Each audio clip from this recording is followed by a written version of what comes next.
Welcome to my channel. Last class में हम लोगों ने एक्सरसाइज 8.3 स्टार्ट की थी और एक्सरसाइज 8.3 को करने के लिए जो बेसिक रिक्वायरमेंट होती है आइडेंटिटीज़, वो हम लोगों ने समझा था कि कैसे आप आइडेंटिटीज़ फाइंड आउट करते हैं। और अब हम लोग एक्सरसाइज में क्वेश्चन नंबर 1 ऑलरेडी कर चुके हैं। आज हम लोग सेकेंड क्वेश्चन सॉल्व करेंगे। सेकेंड क्वेश्चन में हमारे पास क्या दिया हुआ है, एक्सरसाइज 8.3 का क्वेश्चन नंबर 2 है। सेकेंड क्वेश्चन में हमारे पास क्या दिया हुआ है, right the other trigonometric ratios of A in terms of sec A. Right other trigonometric ratios of a in terms of sec a। अब देखिए हमारे पास जो ट्रिग्नोमेट्रिक रेशियोज होते हैं वो 6 होते हैं, और वो जो 6 रेशियोज हैं you have to write all that ratios in terms of sec A. मतलब साइन ए को सेक ए के फॉर्म में हम क्या लिख सकते हैं, कॉसेक को क्या लिख सकते हैं, कॉस को क्या लिख सकते हैं, टेन और कॉट को क्या लिख सकते हैं। 5 रेशियोज ही बचे, क्योंकि सेक ए तो सेक ए के ही फॉर्म में लिखा जाएगा। अब हमारे पास जो आइडेंटिटी है, फर्स्ट आइडेंटिटी हमारे पास क्या है, sine square A plus cos square A is equal to 1। ठीक, अब इस आइडेंटिटी से साइन ए बराबर क्या हो जाएगा, 1 minus cos square A under root में। ठीक है, अब साइन ए को हम क्या लिखेंगे, साइन ए बराबर under root 1 minus cos square A. अब कॉस स्क्वायर ए को सेक के फॉर्म में क्या लिख सकते हैं, कॉस ए को सेक के फॉर्म में क्या लिख सकते हैं। मैंने आपको फर्स्ट क्लास में बताया था ना कि कॉस सेक ए रेसिप्रोकल होता है, 1 अपॉन कॉस ए आप उसको लिख सकते हैं, और वाइस वर्सा होता है कि कॉस ए को 1 अपॉन सेक ए लिख सकते हैं। तो यहाँ पर हमारे पास कॉस ए है, तो हम इसको लिख सकते हैं ना 1 minus 1 upon sec square A. ठीक, कॉस स्क्वायर ए को 1 अपॉन सेक स्क्वायर ए लेते हैं। अब इसके अपॉन में 1 है। अब इसका जब आप एलसीएम लेंगे तो एलसीएम आपको क्या मिलेगा, सेक स्क्वायर ए, क्योंकि यहाँ पर 1 है, इसका एलसीएम ये मिल जाएगा। अब 1 है, मुझे डिनोमिनेटर किसके इक्वल करना है, सेक स्क्वायर ए के, तो यहाँ पर सेक स्क्वायर ए मल्टीप्लाई हो जाएगा, माइनस यहाँ पर ऑलरेडी एलसीएम के इक्वल है तो यहाँ हो जाएगा 1। अब अंडर रूट है तो इसको मैं न्यूमरेटर और डिनोमिनेटर में इसको सेपरेट कर सकते हैं। अब जब आप इसको सेपरेट करेंगे तो ये हो जाएगा sec square A minus 1 upon, अब under root sec square A है। ठीक है, तो ये स्क्वायर से ये रूट कैंसिल हो गया। अब अंडर रूट क्या बचा, सेक square A minus 1 upon sec ए। अब ये किस फॉर्म में हो गया, साइन ए सेक ए के फॉर्म में हो गया। ठीक है, साइन ए किसके फॉर्म में हो गया, सेक ए के। अब उसके बाद कॉस ए को आप सीधे 1 अपॉन सेक ए लिख सकते हैं। ठीक है, 1 अपॉन सेक ए, क्योंकि सेक ए इज इक्वल टू क्या होता है, 1 अपॉन कॉस ए, तो कॉस ए बराबर 1 अपॉन सेक ए। अब आया 10, नेक्स्ट रेशियो 10a। अब 10a को साइन और कॉस के फॉर्म में, अब हमारे पास जो ऑलरेडी है हम उसका यूज करेंगे, है ना, और डिफिकल्ट वे में नहीं जाएंगे। हमारे पास साइन ए है और कॉस ए है, तो हम 10a को क्या लिख सकते हैं, sign A upon cos A लिख सकते हैं। अब साइन ए हमारे पास क्या है, under root sec square A minus 1 upon sec ए। अब ये होल अपॉन में है तो यहाँ पर भी अपॉन लग जाएगा, और उसके बाद हम क्या लिखेंगे, कॉस ए को 1 अपॉन सेक ए। अब आपको मालूम है कि ये फ्रैक्शन का डिवीजन हो गया, ये अपॉन का साइन है, मतलब यहाँ पे आप डिवाइड कर रहे हैं, और जब डिवीजन होता है फ्रैक्शन का तो डिवीजन नहीं, उसको आप रेसिप्रोकल कर देते हैं और मल्टीप्लाई में चेंज कर देते हैं। तो ये हो जाएगा sec square A minus 1 upon sec A into, अब ये रेसिप्रोकल हुआ तो सेक ए ऊपर चला गया, सेक ए अपॉन 1, यहाँ से ये और ये कैंसिल हो गया क्योंकि मल्टीप्लिकेशन में है, तो ये हो जाएगा under root sec square A minus 1 upon में तो 1 है तो आप इसको एज इट इज लिख सकते हैं। तो this is the value of 10a in terms of sec A. ठीक है, ये 10a की वैल्यू सेक ए के फॉर्म में। अब साइन हो गया, कॉस हो गया, टेन हो गया, अब कॉसेक लिख लें। कॉसेक ए, कॉसेक ए क्या होता है 1 अपॉन साइन, 1 अपॉन साइन ए होता है। अब साइन ए की वैल्यू यहाँ पर ये दी हुई है, अब इसका मतलब 1 अपॉन में कर रहे हैं, तो जब आप यहाँ पर ये न्यूमरेटर और डिनोमिनेटर के फॉर्म में है, तो जब 1 डिवाइडेड बाय ये है, इसका मतलब रेसिप्रोकल हो जाएगा। तो कॉसेक ए बराबर क्या हो जाएगा sec A upon under root sec square A minus 1। ठीक है, ये समझ आया ना। रेसिप्रोकल में क्या क्यों होगा, 1 अपॉन में क्या लिखोगे, 1 अपॉन में क्या लिखेंगे, under root sec square A minus 1 whole upon में क्या दिया हुआ है सेक ए। ठीक है, अब 1 डिवाइडेड बाय दिस, अब 1 डिवाइडेड बाय दिस तो होगा नहीं, तो आप इसको डिवाइड साइन को मल्टीप्लाई में चेंज करेंगे, और मल्टीप्लाई में जब चेंज करेंगे तो ये रेसिप्रोकल हो जाता है। तो जब आप इसका रेसिप्रोकल करेंगे तो it will be equal to sec A upon under root sec square A minus 1। ठीक, अब एक रेशियो हो गया 1 2 3 है ना, 10 हो गया, कॉसेक हो गया, अब क्या बचा 1 1 2 3 4। अब सेक ए तो ऑलरेडी सेक ए के फॉर्म में लिखा जाता है, तो बचा क्या कॉट। सेक ए को क्या लिखते हैं, सेक ए को सेक ए ही लिखते हैं, है ना, और बचा कॉट ए। अब कॉट ए क्या है 1 अपॉन 10, है ना, कॉट ए को हम क्या लिखते हैं 1 अपॉन 10, तो 1 अपॉन 10 मतलब 10 की वैल्यू ऑलरेडी हमारे पास है, तो 1 अपॉन 10 ए, 1 अपॉन 10 ए, तो 1 upon under root sec square A minus 1। Okay, तो ये आपका जो ट्रिग्नोमेट्रिक रेशियोज हैं सारे, वो सेक ए के टर्म्स में क्या होंगी उनकी वैल्यू, ये आपने यहाँ पर क्वेश्चन नंबर 2 में किया।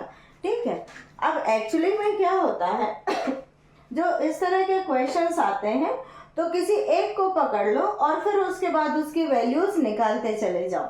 अब यहाँ पर मैंने साइन की वैल्यू निकाल ली, और साइन की वैल्यू फिर कॉस तो इजीली हो गया यहाँ पर 1 अपॉन सेक ए के फॉर्म में, और बाकी जो रेशियोज हैं, ये जो साइन है और कॉस है होते हैं वो बेसिक रेशियोज कहलाते हैं। मैंने आपको पहले भी बताया था कि ये बेसिक रेशियोज हैं, और बाकी सारे रेशियोज को आप इस फॉर्म में लिख सकते हैं। अब जब आपको ये मिल गया, ये दोनों मिल गया, तो बाकी रेशियोज तो आपको इजीली मिल जाएंगे। ठीक है, ओके। अब हमारा नेक्स्ट क्वेश्चन है चूज द करेक्ट ऑप्शन, है ना। चूज द करेक्ट ऑप्शन में आपको सॉल्व तो करना पड़ेगा, क्योंकि आप डायरेक्ट आंसर तो बता नहीं सकते। इस तरह के क्वेश्चन में ये जो है वो थोड़े टाइम कंज्यूमिंग क्वेश्चंस होते हैं। ट्रिग्नोमेट्रिक के जो क्वेश्चन आते हैं चूज द करेक्ट ऑप्शन,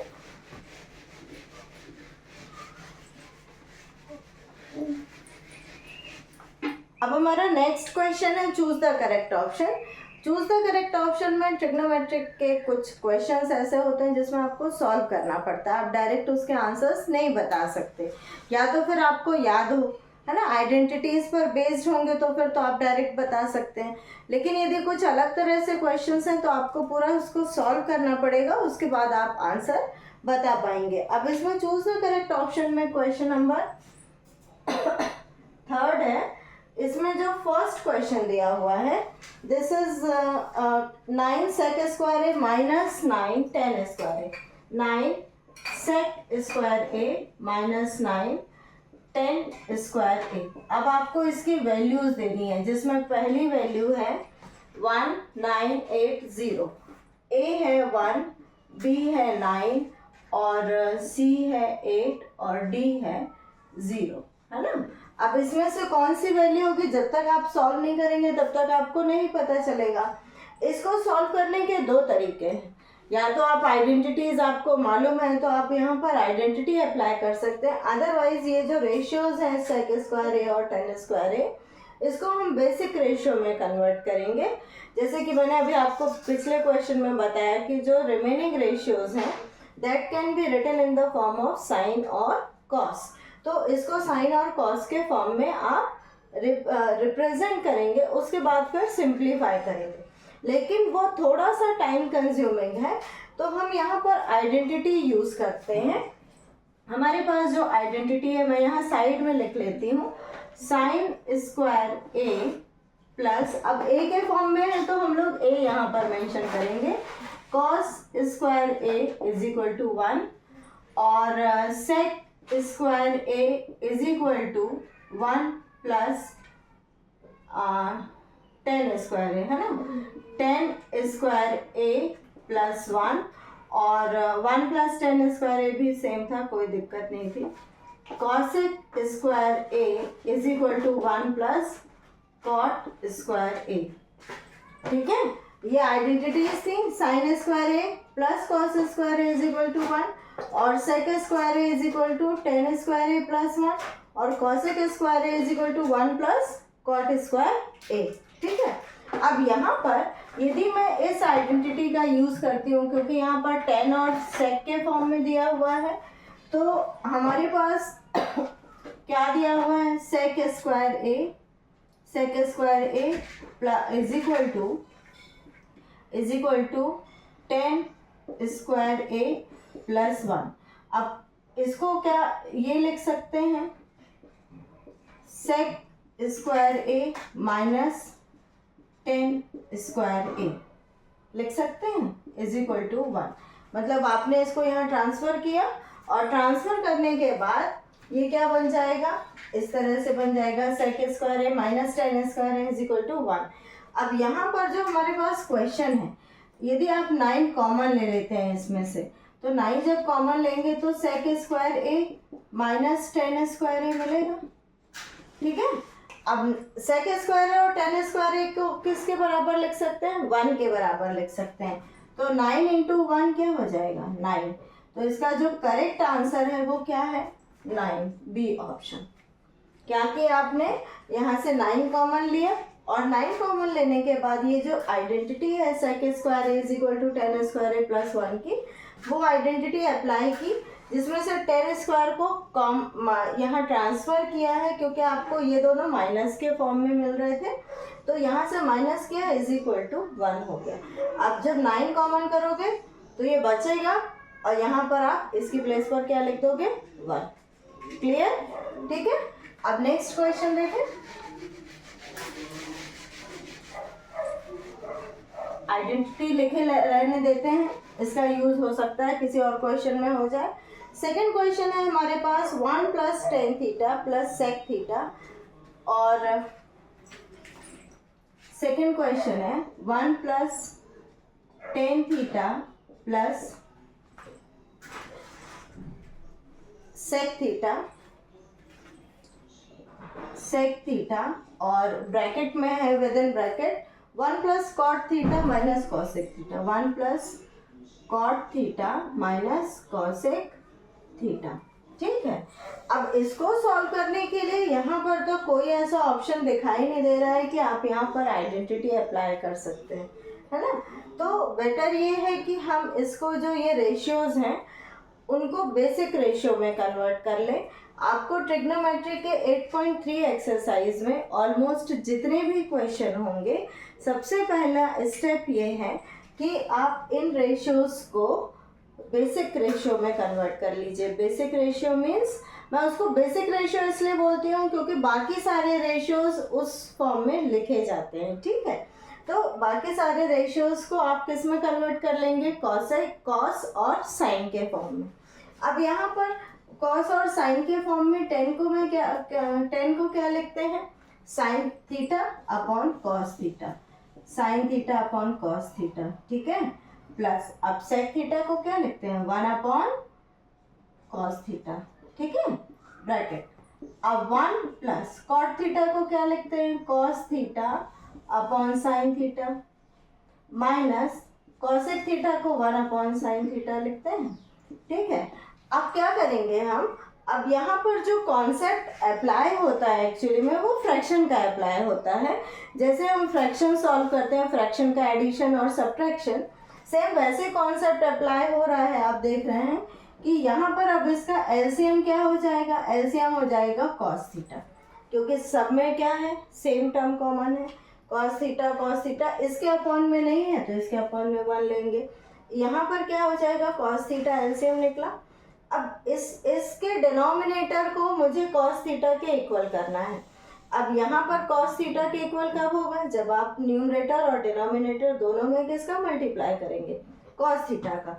तो हम न्यूमरेटर में ऑलरेडी यहाँ पर रख चुके हैं, तो डिनोमिनेटर में ऑलरेडी यहाँ रख चुके हैं, तो न्यूमरेटर में हम क्या रख देंगे, कॉस थीटा, प्लस यहाँ पर हो जाएगा साइन थीटा, क्योंकि यहाँ ऑलरेडी कॉस थीटा है, प्लस 1, ठीक।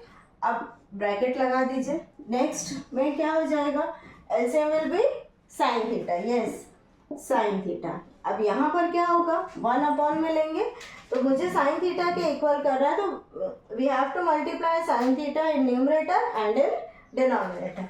तो साइन थीटा हो जाएगा sine theta plus cos theta minus 1, okay. अब यहाँ पर कोई साइन नहीं है, मतलब मल्टीप्लिकेशन है, और ये वाली टर्म यदि आप इसको क्या देख रहे हैं, यहाँ पर इसमें क्या लग रहा है, ये एक टर्म सेम है, यहाँ पर भी सेम है, sine theta cos theta, sine theta cos theta. यहाँ पर +1 है और यहाँ -1 है। तो आपको यदि एक आइडेंटिटी, एल्जेब्रिक आइडेंटिटी याद हो तो a + b और a - b के फॉर्म में ये दिया हुआ है। अब क्योंकि सिंस a + b और a - b क्या होता है,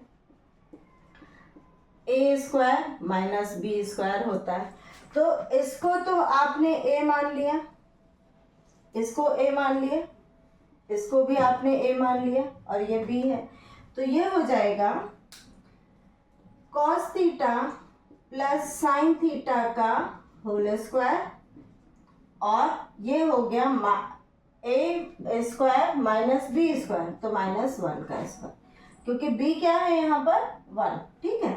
और अपॉन में क्या हो गया, sine theta into cos theta, multiply हो जाएगा ना, न्यूमरेटर मल्टीप्लाइड बाय डिनोमिनेटर, यहाँ पर भी मल्टीप्लिकेशन का ही अप्लाई हुआ है ना रूल। अब इसका होल स्क्वायर का फॉर्मूला लगाएंगे, इसमें होल स्क्वायर का फॉर्मूला लगाएंगे, तो what is the formula of a + b whole square, a + b whole square का फॉर्मूला है a² + b² + 2ab, ठीक है। This is the formula of a + b whole square, a² + b² + 2ab। तो यहाँ पर हो जाएगा cos² theta plus sin² theta plus 2 × sin theta × cos theta, क्योंकि यहाँ पर a और b क्या है, a इज sin थीटा और b इज cos थीटा, ठीक है।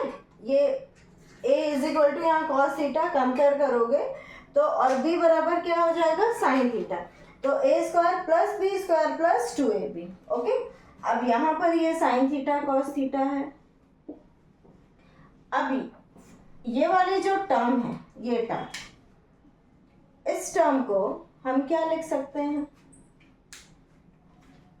1। अब यहाँ पर a के फॉर्म में है, यहाँ थीटा के फॉर्म में है, तो sin² theta plus cos² theta = क्या हो जाएगा, 1। तो ये हो गया आपका 1 प्लस, और यहाँ पर ये -1 भी चल रहा है, -1 है ना, -1 का स्क्वायर मीन्स -1। अब 1 + 2 sin theta cos theta -1 upon sin theta cos theta, ठीक।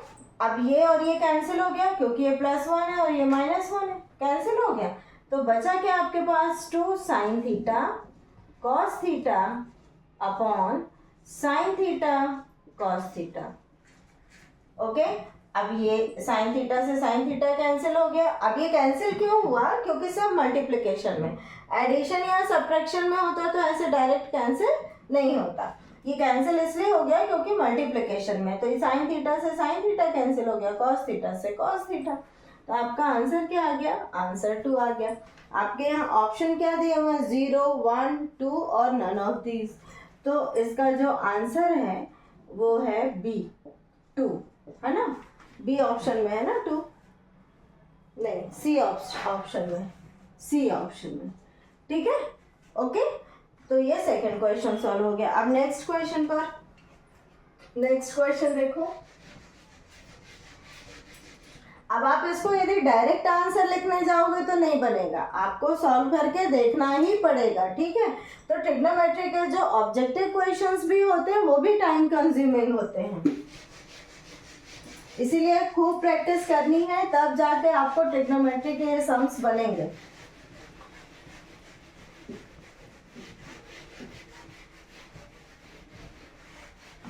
अब नेक्स्ट है हमारे पास third, sec a plus 10a और 1 माइनस साइन a।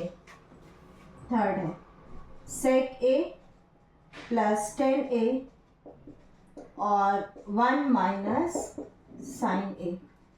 ठीक, यहाँ पर कोई साइन नहीं है, मतलब मल्टीप्लिकेशन है।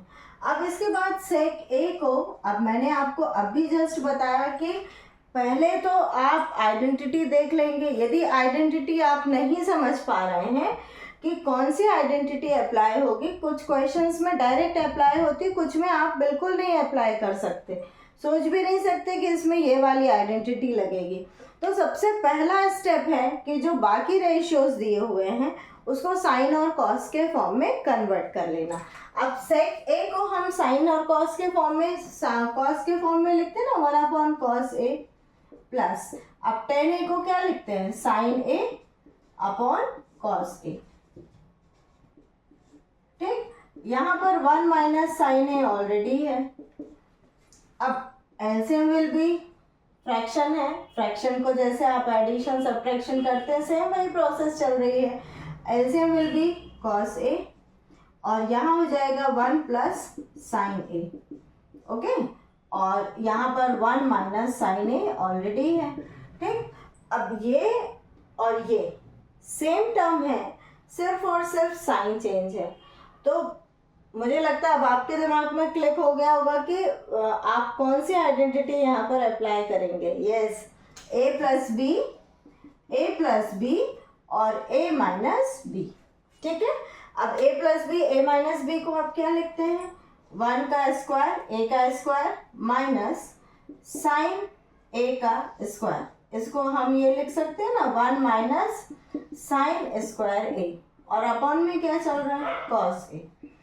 अब 1 minus sine square a, 1 minus sine square a बराबर कॉस स्क्वायर a।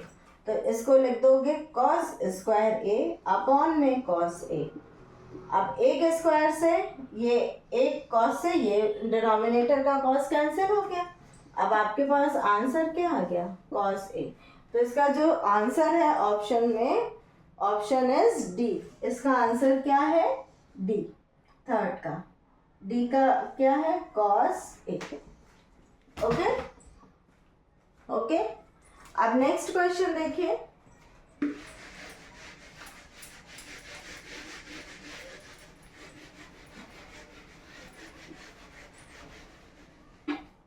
अब नेक्स्ट क्वेश्चन है हमारे पास 1 प्लस टेन स्क्वायर a।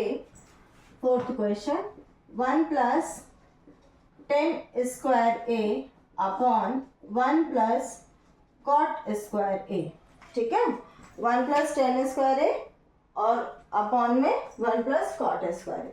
अब इसको भी हम लोग बेसिक रेशियो में कन्वर्ट कर लेंगे। तो बेसिक रेशियो में कन्वर्ट करेंगे तो क्या हो जाएगा? 1 plus sine square a upon cos square a, क्योंकि 10 को क्या लिखते हैं? Sine upon cos. तो तो टेन स्क्वायर ए को क्या लिख देंगे, sign square A upon cos square A, ठीक है, होल अपॉन में 1 प्लस कॉट स्क्वायर ए को क्या लिखते हैं, cos square A upon sine square A, ठीक। अब इसका एलसीएम ले लो, LCM will be cos square A और यहाँ हो जाएगा cos square A plus sine square A. अब ये तो स्टेप समझ में आ रहा होगा ना, अपॉन में 1 लिया, LCM will be cos square A. अब यहाँ पर मुझे एलसीएम को किसके इक्वल करना है, कॉस स्क्वायर ए के, तो न्यूमरेटर और डिनोमिनेटर में मल्टीप्लाई कर दूंगी। तो यहाँ का मल्टीप्लिकेशन ऑलरेडी यहाँ लिखा हुआ है, तो यहाँ हो जाएगा कॉस स्क्वायर ए प्लस यहाँ पर ऑलरेडी कॉस स्क्वायर ए है तो साइन स्क्वायर ए अपॉन यहाँ पर sine square A plus cos square A upon में क्या हो जाएगा, साइन स्क्वायर ए। अब sine square A plus cos square A is equal to 1, तो we can write it 1 upon cos square A upon 1 upon sine square A. अब sine square 1, ये भी 1 upon this whole upon 1 upon sine square A, तो ये reciprocal हो जाएगा। ये समझ आ रहा है ना, यहाँ पे क्या हुआ है, 1 upon cos square A divided by 1 upon sine square A, ये हुआ। अब डिवाइड तो होता नहीं है तो हम इसमें क्या लिख देंगे, इसको हम मल्टीप्लाई में चेंज करेंगे, और मल्टीप्लिकेशन में चेंज करने का रूल क्या है, ये वाली जो साइड है राइट हैंड साइड वो रेसिप्रोकल हो जाएगी, तो ये हो जाएगा साइन स्क्वायर ए अपॉन 1। अब इसको 1 से मल्टीप्लाई करोगे तो कुछ भी कैंसिल नहीं हो रहा है, इसलिए sine square A upon cos square A, और sine square A upon cos square A is equal to tan square A. तो इसका जो आंसर है ऑप्शन कौन सा है, नन ऑफ दीज, ठीक है। फोर्थ का आंसर क्या है, नन ऑफ दीज, क्योंकि इसका जो आंसर है वो टेन स्क्वायर ए है। इसके ऑप्शंस में नन ऑफ दीज डी दिया हुआ है, सेक स्क्वायर ए -1 और कॉट स्क्वायर ए कोई भी ऑप्शन नहीं है, ओके। तो इसका जो आंसर है टेन स्क्वायर ए। अब नेक्स्ट क्वेश्चन है हमारा, लास्ट क्वेश्चन है। अच्छा ये हो गया, कंप्लीट हो गया।